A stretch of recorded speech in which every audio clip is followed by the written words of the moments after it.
And nakita nga natin na for some of you, you're moving on, you're moving forward. And ang papunta nito ay papunta sa success. At saka yung iba sa inyo talagang you're paying attention sa mga good deeds, good intentions. Parang you want a better life. Gusto mo ng better life, better na buhay, at saka better version ng sarili mo. So parang dun ka nagfo-focus mga kapiksi.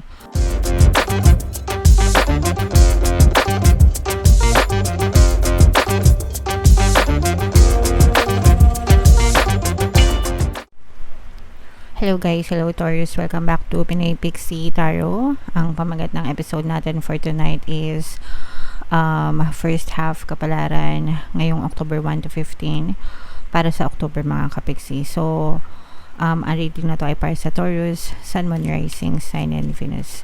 In case hindi kayo makaresonate dito guys, try nyo panoorin yung video dun sa monthly Taroscope nyo for October. Baka nandun yung energy nyo guys. So unahin natin tong deck na to mga kapiksi. Ito yung mga mensahe sa inyo ng inyong mga gabay. This is both negative and positive mga kapiksi. Unahin natin yung negative guys, no? Ito yung anxiety. For some of you, medyo stress kayo guys. Medyo worried kayo or may nagpapa-worry sa inyo mga kapiksi. May mga iniisip kayo na hindi kagandahan. Doon naman nag-uugat yun mga kapiksi. Kapag nag-iisip kayo ng hindi maganda, overthinking, tsaka kayo nagkakaroon ng stress and anxiety. Tapos nagdi-deepen yung worry nyo. So, whatever you're thinking right now, ask yourself, bakit ko to iniisip? Okay? And then, pagka tapos nun, itanong nyo, makakatulong ba sa akin to? Okay? So, kung hindi siya makakatulong sa iyo, by all means, stop thinking about it kasi lalo lang kayong may stress and lalo lang siyang hindi makakatulong sa inyo. Makakatulong din yung meditation guys. Yung meditation, pinaka the best tool yan para matulungan kayo sa mga stress and anxieties nyo. So, dito sa channel natin guys, scroll lang kayo dun sa homepage, bandang baba, makikita nyo yung playlist doon ng Tagalog guided meditation, pampawala ng stress and anxiety. So, pwede nyo pakinggan yun, makatulong sa inyo. O kaya naman, magdasal kayo guys. Okay? Now, dahil dito sa anxieties nyo mga kapiksi, ito yung nagiging balakid sa inyong abundance or kasaganaan. Kasi, this is the energy of kasaganaan, blessings, abundance, okay? Pero nakuha natin siya in reverse, ibig sabihin nito may balakid sa mga kasaganaan nyo sa buhay. And ito yan guys, no? Yung anxiety. Sabi ko nga sa inyo guys, any negative emotions, yan yung nagiging cause ng balakid sa buhay nyo. Kaya ayaw natin na nakaka-experience tayo ng negative emotions. Yung emosyon naman, sumusunod yan sa pattern of thoughts nyo, okay? Pangit yung nararamdaman mo kasi pangit yung iniisip mo. Ganun lang yun. So, if you want to get rid of all those negative emotions, kailangan palaging nasa maganda yung pattern of thoughts mo. And you also have to let go. Again, yung mga negative emotions, galit, anger, hatred, resentment, grudges, stress, anxieties, worry, yan. Mga negative yan guys. So, kailangan mong i-let go para unti-unti mawala yung blocks nyo sa mga blessings. Pwede rin kayo mag-shift into gratitude guys, no? Pag sinabing gratitude, pagpapasalamat mga kapiksi. And the more na nagpapasalamat kayo, the more na ina-appreciate nyo mga blessings nyo, the more na pinapapasok nyo yung blessings sa buhay nyo. Okay? Pero ito naman guys, napagtanto nyo naman no, with this walking away energy, ibig sabihin handa na kayong tumalikod dito sa mga stress na to. Kasi parang feeling ko yung iba sa inyo, nakukurta na rin, naiinis na rin, 'di ba? Paulit-ulit na lang, bakit ko ba 'to paulit-ulit na iniisip? Kurtang-kurta na ako. So, yung iba sa inyo parang feeling ko ganun na. Nagsasawa na rin kayo dun sa mga nagpapastress sa inyo. So, parang feeling ko yung iba sa inyo ayaw nyo na rin. So, this is the first step mga kapiksi, no? Again, imbes na mag-worry kayo, magpasalamat na lang kayo. Appreciate all the blessings na meron kayo. And the more na na-appreciate nyo yun, the more na mababaligtad itong energy na to, magiging ganito yan guys. Okay? Alright. So, comment down below mga kapiksi if feeling nyo naka-resonate kayo dyan. Tingnan natin yung mga ganap sa inyo guys ngayong October 1 to 15. Shuffle ko to. Habang sinashuffle ko to, panoorin nyo muna yung video natin regarding sa ating paano mag-manifest ng abundance video course. Kapiksi, sawa ka na ba sa mga struggles at hirap sa buhay mo? Masipag ka ba at masikap sa buhay ngunit hindi ka pa rin umaasenso? Ilang beses ka na bang nag-attempt mag-negosyo at mag-invest pero palagi ka pa rin nalulugi? Sa pagkakataon na ito ay maaaring may subconscious beliefs ka na nagiging balakid sa iyong pag-unlad at pagyaman. Introducing, paano mag-manifest ng abundance video course. Dito ay matututunan mo ma-overcome ang mga balakid mo para tuluyan ka ng umunlad, umasenso, sumagana, maging matagumpay, successful at maswerte sa iyong kabuhayan, pera, trabaho, negosyo, salapi at kaperahan ng bonggang-bongga. Dali, mag-send na ng email sa pinoypixie@gmail.com at simulan na ang iyong pagyaman ngayon. Alright, so sa lahat ng gusto mag-avail ng course guys, meron tayong promo ngayong October. Magbibigay tayo ng free 3-in-1 pampaswerte sa luminal, so pampaswerte sa buhay, sa pera at saka sa love life. Worth 1,500 yung freebie na yan guys. Kaya i-avail nyo na, sobrang ganda. And meron din tayong bagong course mga kapiksi, paano mawala ang third party at magkaroon ng harmonious na relationship para mawala yung mga kabit na mga jowa nyo. 20% discount naman yan until September 30. So i-avail nyo na guys. October 30 pala. Sobrang ganda. So, Taurus guys, kayo ay represent ng Queen of Coins. Ito yung positive and negative. Unahin natin yung negative energy mga kapiksi.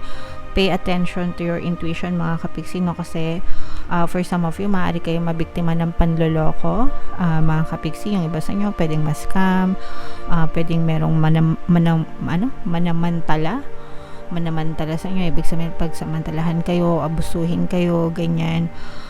Huwag kayo magpadalos-dalos guys. Be careful with your decision. Huwag kayo basta-basta. Alam niyo yung gamo-gamo, 'di ba? Yung gamo-gamo, napapasok sila sa kandila. Attracted sila sa kandila, no? Sa liwanag.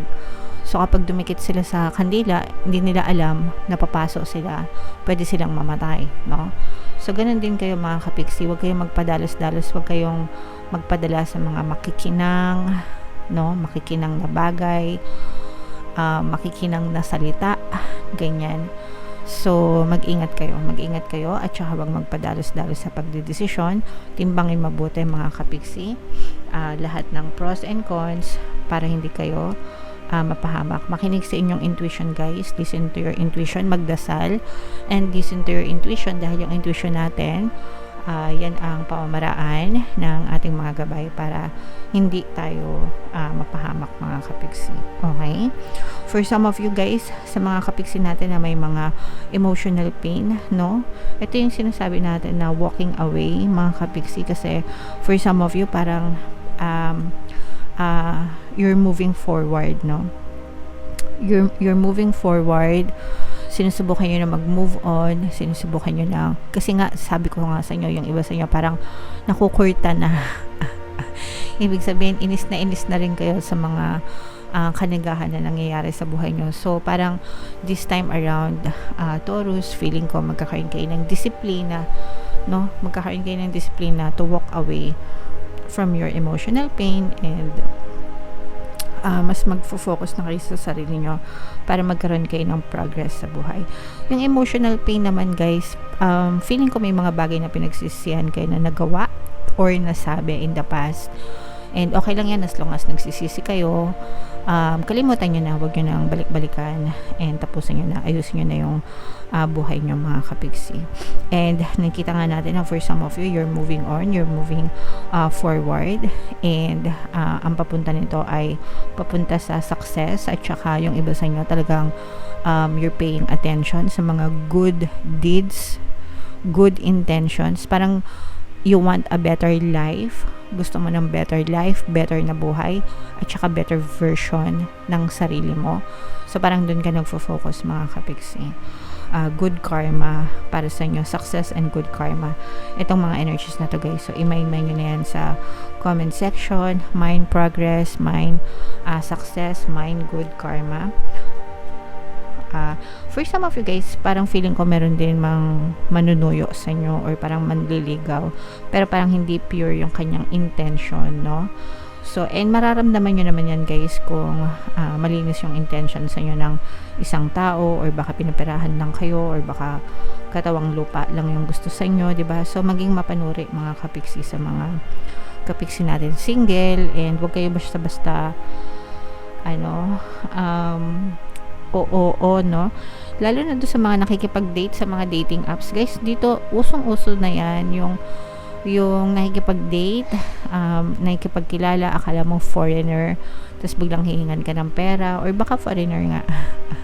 Kasi dito sa amin, no, nalaman ko lang sa nanay ko Marites.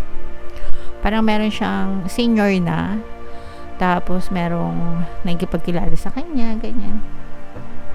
Tapos hinihingan siya ng pera. So, mantakin yun, guys, senior na hinihingan pa ng pera. Grabe naman yun. So, mag-ingat din kayo, guys, no, sa mga online dating, mga kapiksi. Alright? And, for some of you, gusto nyo ng brand new beginnings, no? Parang magkakaroon kayo ng brand new beginnings. You're taking one step forward towards magandang pagbabago sa buhay nyo. Parang gusto nyo mag-level up kahit isang stage lang, one level up, ganyan. So, parang sa games, diba? From stage 1 to stage 2. Pero gusto nyo magkaroon ng progress, mga kapiksi. So, you are, parang iniisip mo na mag-invest sa sarili mo. Skills, mag-aral, mag-train, online courses. So, makakabuti yan sa inyo, mga kapiksi. Parang feeling ko, nag-iisip kayo na ganun para mag-invest sa sarili nyo. Kasi parang, at the end of the day, na-realize mo na kahit anong daming tao sa mundo, parang ikaw pa rin yung makakatulong sa inyo. So, yeah, help yourself, mga kapiksi. Yung iba sa inyo, guys, parang feeling ko makikipagsapalaran kayo out of your comfort zone, and parang independent, no? Ibig sabihin, independent. Again, wala kayong inaasahan, kundi sarili nyo lang, okay? And it helps na maging independent, of course. Pero sometimes, kailangan din natin ng tulong ng ibang tao. So, dapat alam mo when to ask help, and alam mo kung kailan ka kikilos on your own. Okay? Pero ito, guys, yung mga magagandang energy nyo, ito yung mind nyo yan, mind success, mind tagumpay, progress, good karma, level up, yan. So, yan yung mga very positive energies nyo. I-mind nyo na yan sa comment section, mga kapiksi. And comment down below if naka-resonate kayo. Ito yung ating 2025 kapalaran, guys. Panoorin nyo na, and ito naman yung ating success stories ng paano mag-manifest ng abundance video course. Click here to subscribe, guys, and ito yung ating mga pampaswerte subliminals. Thank you for liking, sharing, and subscribing, and see you again next time. I love you all, guys. Have a nice day. Bye-bye.